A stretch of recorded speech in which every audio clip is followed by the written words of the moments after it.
जय शिवराय मित्रांनो, जय शंभूराजे, हर हर महादेव.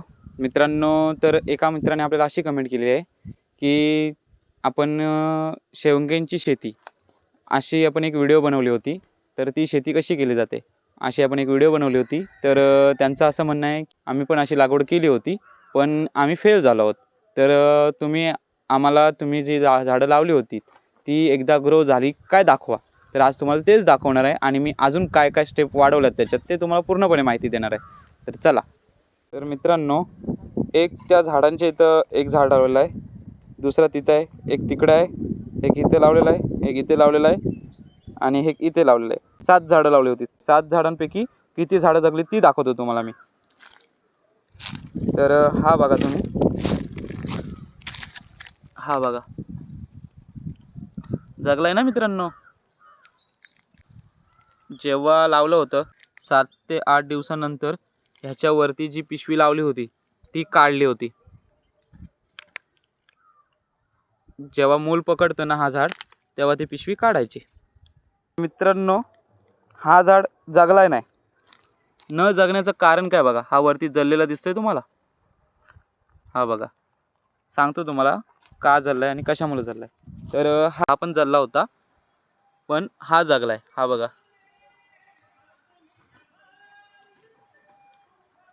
पुढचा दाखवतो तुम्हाला. तर मित्रांनो, हा पण जगलाय नाही कारण की वरती बघा तुम्ही, हा पण झाड जळलाय. आणि जळण्याचं कारण काय, माझ्या आईनी भरपूर सारी घाण इथं आणून टाकली होती. कचरा होता तो आणून टाकला होता आणि जाळला होता आणि हवा ह्या इकडच्या दिशेने असते त्याच्यामुळं पूर्ण धक ह्या झाडांना लागला. त्यानंतर हा एक झाड बघा तुम्ही, हा पण जगलाय.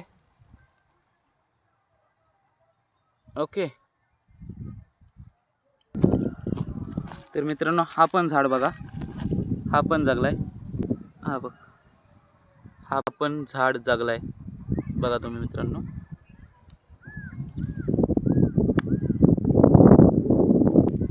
हा झाड नाही जगलाय. न जगण्याचं कारण सांगतो. इथे माती आहे ना, वालूवाली माती आहे, जी वालू पकडते इथे. इथं तुम्ही बघू शकता, ही बघा अशी वालू असते इथे, त्याच्यामुळे इथे झाड जगलाय नाही. तर मित्रांनो, तुम्ही बघितलं असेल आपण ही जी झाडं लावली होती ती जगली आहेत आणि काहीतरी थोडंफार होतंच पुढे पाठी. तर अजून एक गोष्ट दाखवतो. मी अगोदर काय केलं होतं की हा बघा, हा पाईप टाकला आहे ना, ह्या पाईपनी मी पाणी शिंपायचो पाणी वाचवण्याच्या हेतूनी. हे बघा, अजून पण आमच्या आईने झाडं लावलीत. हा आहे फणसाचं झाड आणि इथे काहीतरी वालाच्या शिंगा लावल्यात, इथे कांदे लावलेत, इथे टॅमॅटो आहे बहुतेक ती आहे आणि ही राई आहे कडेला लावलेली जी आहे ती. तर मित्रांनो, ह्याला पाणी वाचवण्यासाठी काय केलं दाखवतो तुम्हाला. हा बघा तुम्ही, इथून पूर्ण बघू शकता शेवग्याच्या झाडापर्यंत जायला पाणी जायला रस्ता केलेला आहे.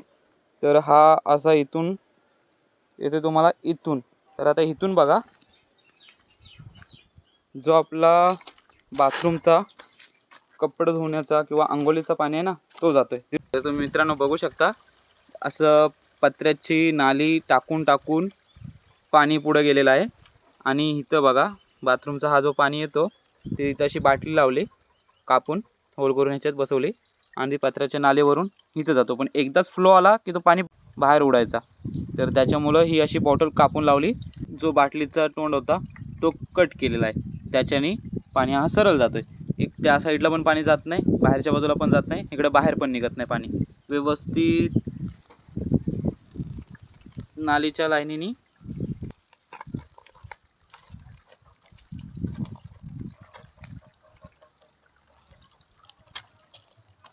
पूर्ण हा पाणी यूज होतोय, बघू शकता तुम्ही. आणि ही जेवढी अजून जागा मोकळी आहे तिथं अजून आपल्याला शेकट्याची झाडं लावायची आहेत. पण ती शेकट्याची झाडं आपण किंवा शेवग्यांची झाडं आपण पावसाळ्यात लावणार आहोत.